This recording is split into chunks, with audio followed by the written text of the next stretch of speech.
Hello everybody, I'm Gloria Seedsman, married to James Seedsman, and I live at Carrington at the moment. Unfortunately, Jim's in the nursing home, Mary McKillop up there, because he has dementia, which is pretty sad, but next Sunday he is 90 and I'm 89. We've got a beautiful family who come very often. They look after us. And the family go and see him. Paul is the eldest, 66, and he lives in Brisbane. Very nice where they live. He and Beth have been married for quite some time.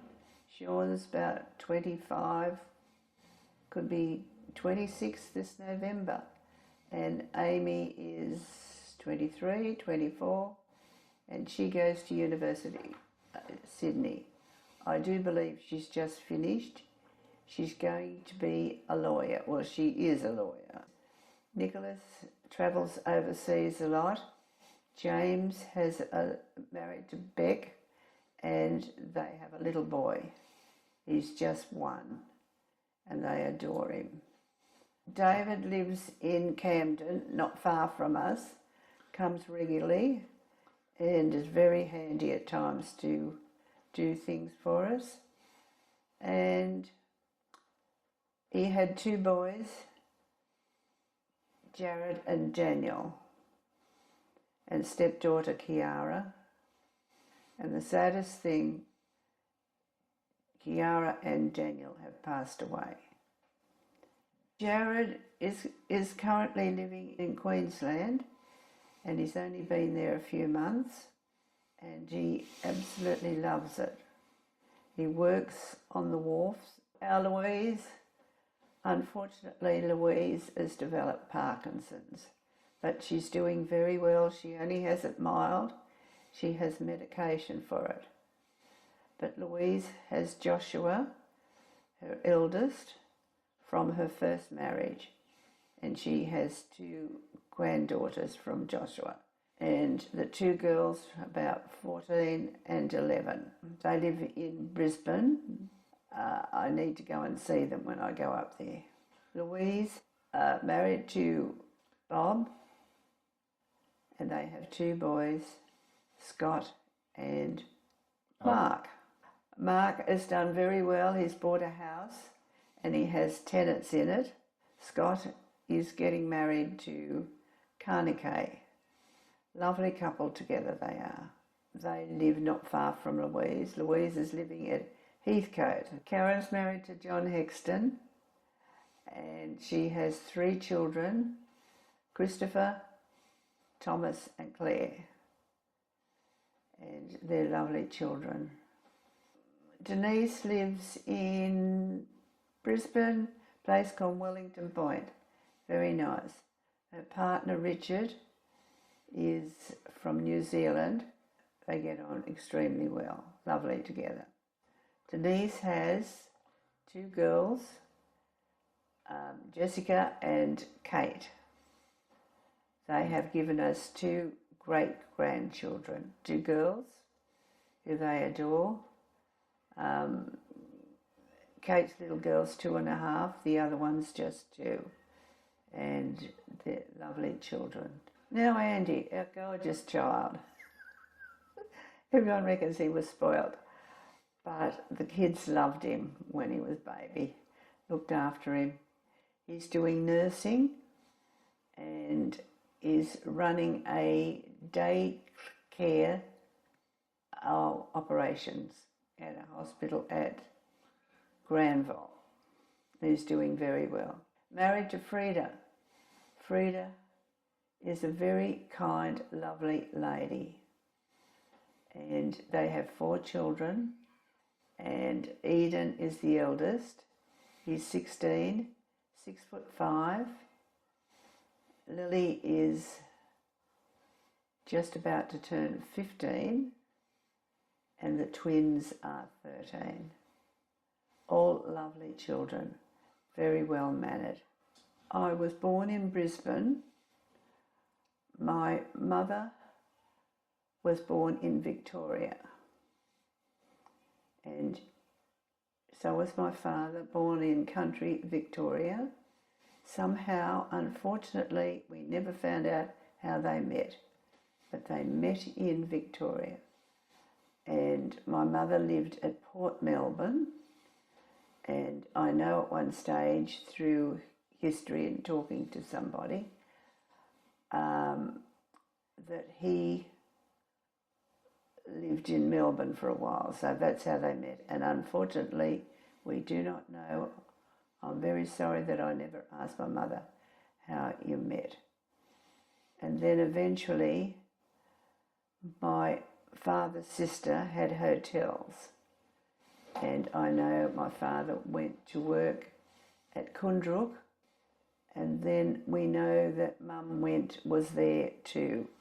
So that was in their early 20s, and then they moved to New South Wales in Sydney, in a hotel there. They helped my aunt again with a hotel, and by the time they were 30, they moved to Queensland, to Brisbane, and they got married.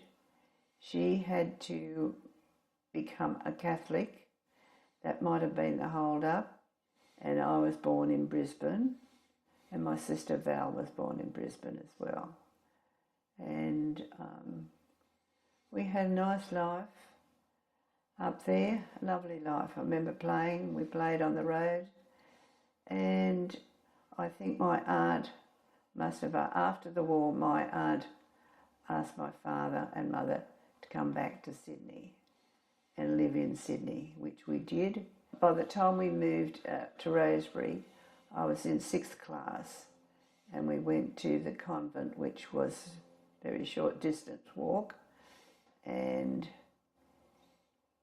Jim's sisters, my husband that's now, his sisters went to school, and we all just met up, and Jim and I met as we were teenagers, and eventually we went out, but he became a butcher, which his father wanted him to do, and he was very close to where he lived, was only a couple of minutes, in Ripon Way, Rosebery. He finished his trade and decided he'd go in the police. So we applied, and by this time we had got married. And by this time we had one child by the time he was accepted into the police, and Paul was only a tiny baby when he had his passing out parade, and I took him to that. At this stage we were living with my mother at Rosebery, and he wasn't in the police very long, and he applied for appointment to go to the country, and we got sent to Peak Hill, which is in between Parkes and Dubbo.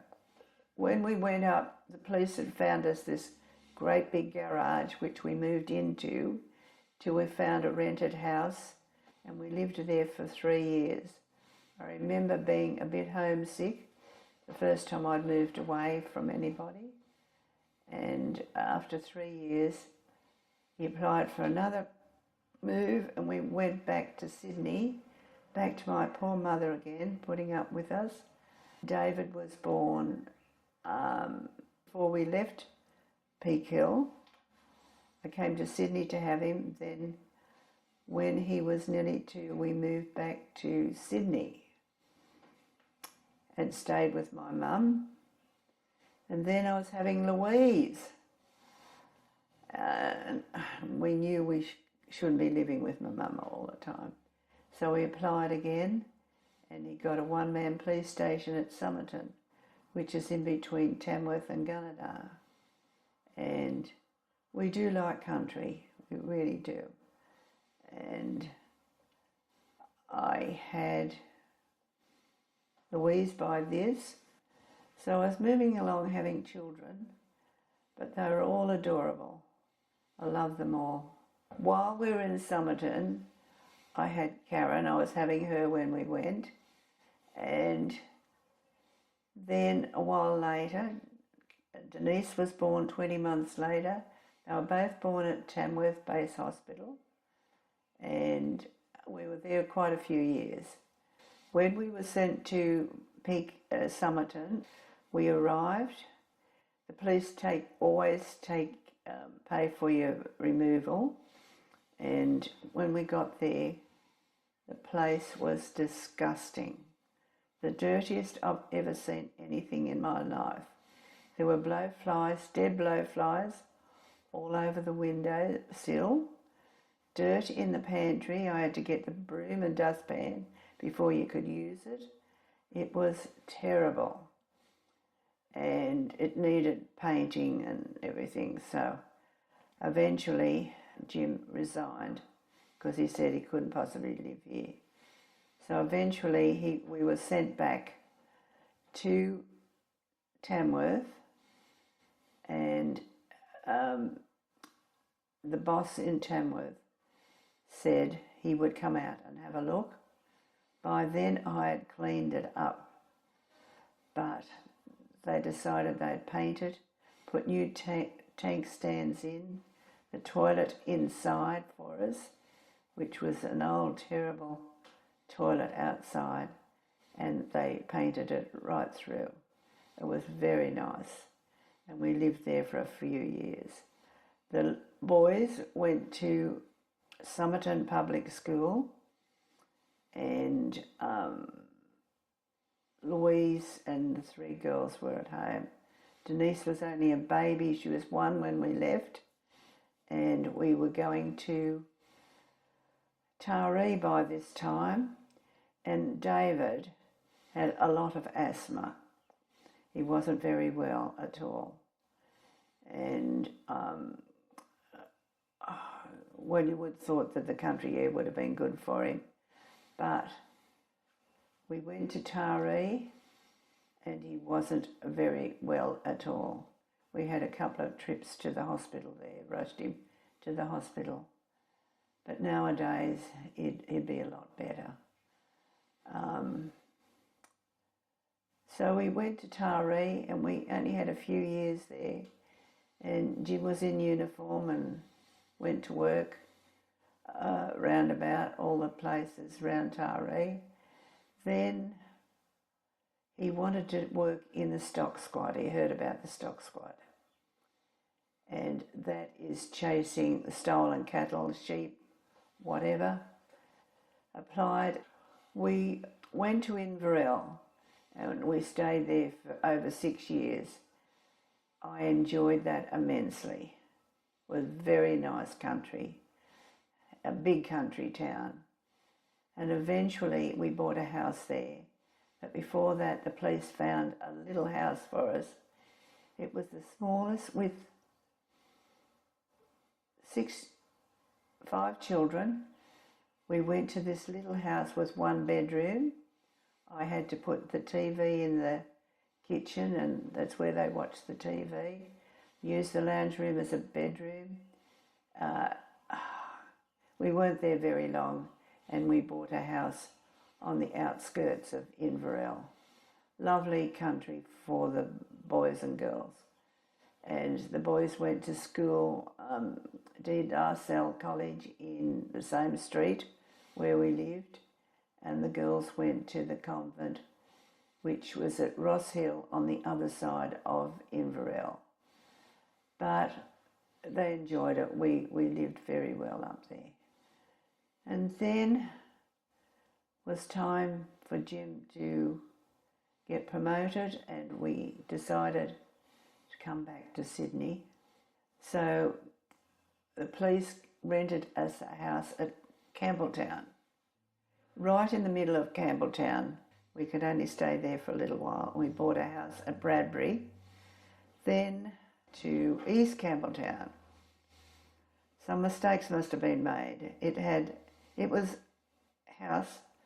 I don't know why we decided to move. It had a pool, and Andrew was about 10, 11-ish, and he loved the pool. He had little mates from across the road used to come. And then for some reason we decided to move to Roos. It was a lovely big house, 2-story at the back but single at the front. And I do not know why we decided to move, but the girls got married from Roos, and then we decided to go country out to the Oaks, which had a lawn farm behind us. We're on the edge of the Oaks, and it was lovely. Jim had a lot of mowing to do, and after 8 years or so, he decided that it was too much. And one day I said to him, if you want to sell this house, the garden looks lovely, everything's nice, now's the time. So we put it on the market again, and we bought a house in Barston Street, Camden, in a unit. We'd never been in a unit before. Took me quite a while to get used to it, and it was very nice. We made some nice friends there, and we lived there for 20 years. Can't believe it. But then we moved to Carrington, where we are now, and unfortunately Jim got dementia, and I looked after him all the time, and we put his name down for a room in one of the nursing homes, and a room came up, and I don't know whether I did the right or the wrong thing at that stage, but because the room came up, we decided to move him up to Mary MacKillop. And he took quite some time to settle in. We were told that it could take 3 months, which it did do. They're very nice people and they look after him very well. I live in the townhouse. It's very nice. We were allowed to get an addition onto it, and it has an extra room at the back, and it's done very nice. And everyone says how nice it is when they come.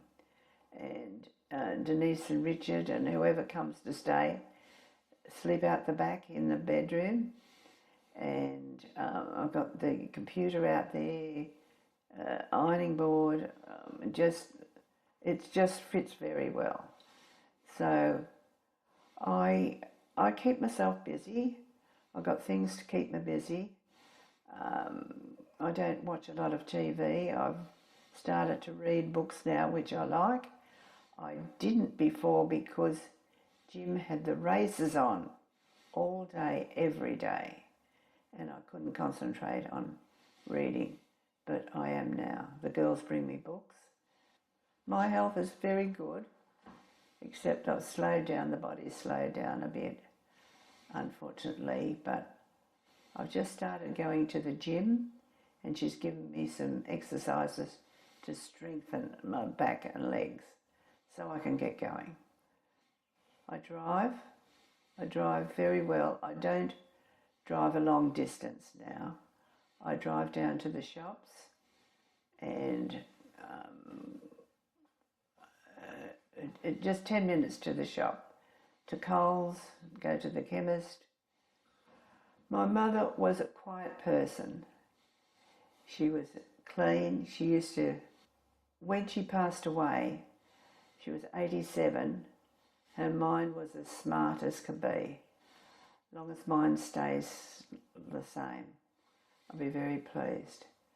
And she was very good to us. She came and we built a bedroom on when we lived in Inverell, and she stayed up there for a while, a few years. I can't remember exactly how long.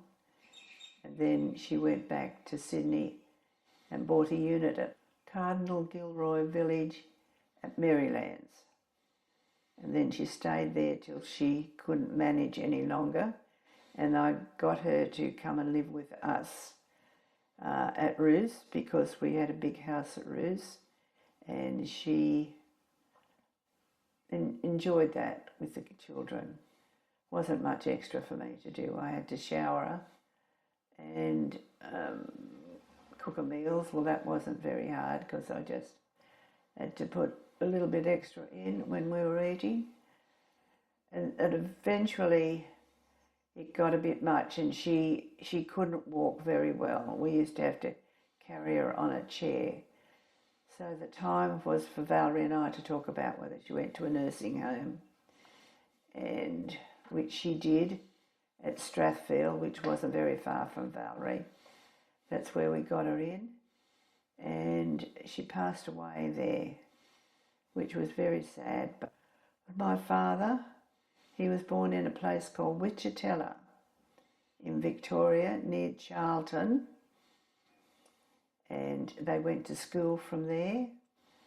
His father passed away with dropsy, it was called then, when he was 11, which was sad. They had 7 children in the family. While we lived in Taree, after working pretty hard, his last job was working in it's called Danks, where they made metal taps, and the heat was very strong, and he worked there. Anyway, one morning he got sharp pains in his chest and passed away in the bedroom. Unfortunately, we lived at Taree then. Yes. So that was sad. Jim, ever since he was a young boy, has worked.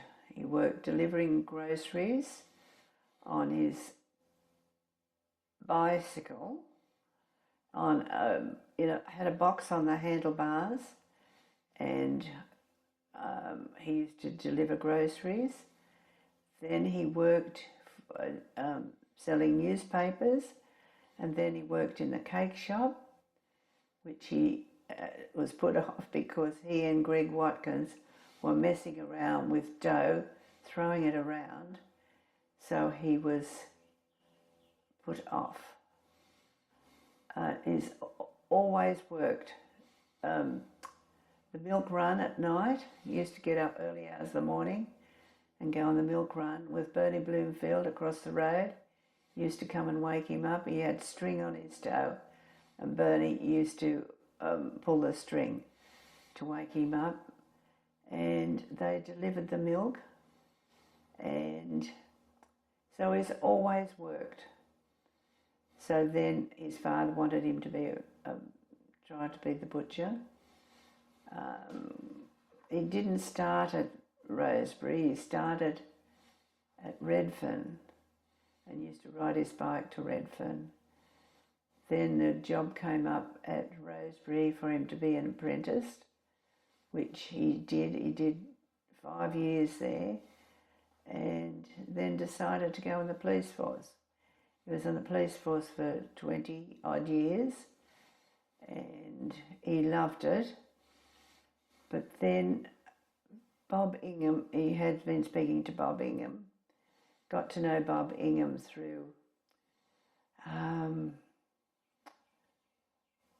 in those days there were threats for bombing and all sorts of things, and for businesses, and Bob and Jack ran Ingham's Chickens, and he said to Jim, I'll pay you a bit more money than you are getting in the police if you come and work for me, which he did. Big decision to make, to leave the police, but he always said he loved the police and should have stayed.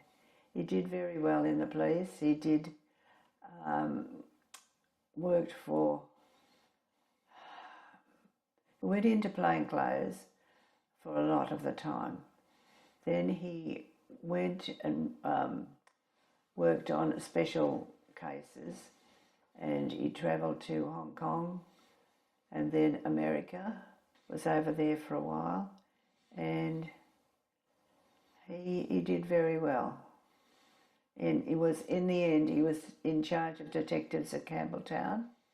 When I was at school, we only went to third year in those days, and Sister Cleophas, who was very strict but a very fine woman, and she had us doing shorthand typing.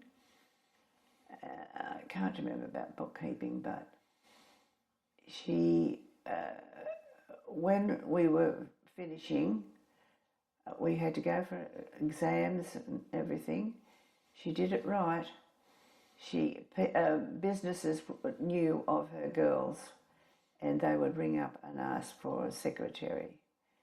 And I got a job. She got me a job, and it was in Hunter Street in the city, which was right down in the city. I had to get the tram in there, and he was a solicitor, and he was out more than he was in, and I had nothing to do, and I hated going in there, so after a couple of months I left. Then I went to work in a factory office at Rosebery, not far from home, which was ideal. I did shorthand there. I wasn't a lover of it, but I did it, and did typing. And then I decided, I stayed there for quite a while. Then I decided I wanted something else. I was sick of that. And I went to work in, I think it was Snow's, called Snow's, a department store on the corner of Pitt and Liverpool Street. And I was put on the jewellery section there, and I liked it. There was always things to do, clean, fix up. There were a few of us on this counter. It was a big counter, and then she got me to come up with her. She used to go the buyer used to come and go upstairs, a few floors up, to mark the jewellery and order it, and she was going to teach me how to order it. And I just said no. I decided I didn't want that, and then I went back to Rosebery in an office in a factory called Cyclone, which make fences and chain wire fences and lots of other things. And eventually I was given the job of secretary to the purchasing officer there, and I had to do the ordering, and he'd write the list out, and I'd have to ring up these places to order. And the first time I ever heard of bastard files, and I thought, well, is that right? Sure enough, it was. They were called bastard files, and to this day I think they are still called that. And then I worked there till we got married, and so I did have a nice life. Can't complain. Okay. My life has changed now since I live by myself. I can go away if I want, but I said to Jim, I have to go to Brisbane. We haven't been there for years. He said, all right, you got to go. But he will have to be reminded by David, Louise and Karen, who come out and see him, that that's where I've gone. He doesn't mind me going, but I haven't been for years because I was looking after him and he couldn't go. And so now I should be able to do what I want. Body's slowed down a bit, but I'll manage. Denise is worried that I can't get up her flight of steps at her house because she's got a lot of steps and they're straight up. It'll be a bit easier at Paul's. I will stay at Paul's and where he lives up there. But I should be able to do a lot more things. At Carrington they have bus trips, and I've gone on a couple of bus trips, which is pretty good. And I should be able to, there's lots of things I can do if I want. Yeah. Next birthday I'll be 90. I cannot believe it. But you're going all right. But I'm going all right, I guess. Yeah.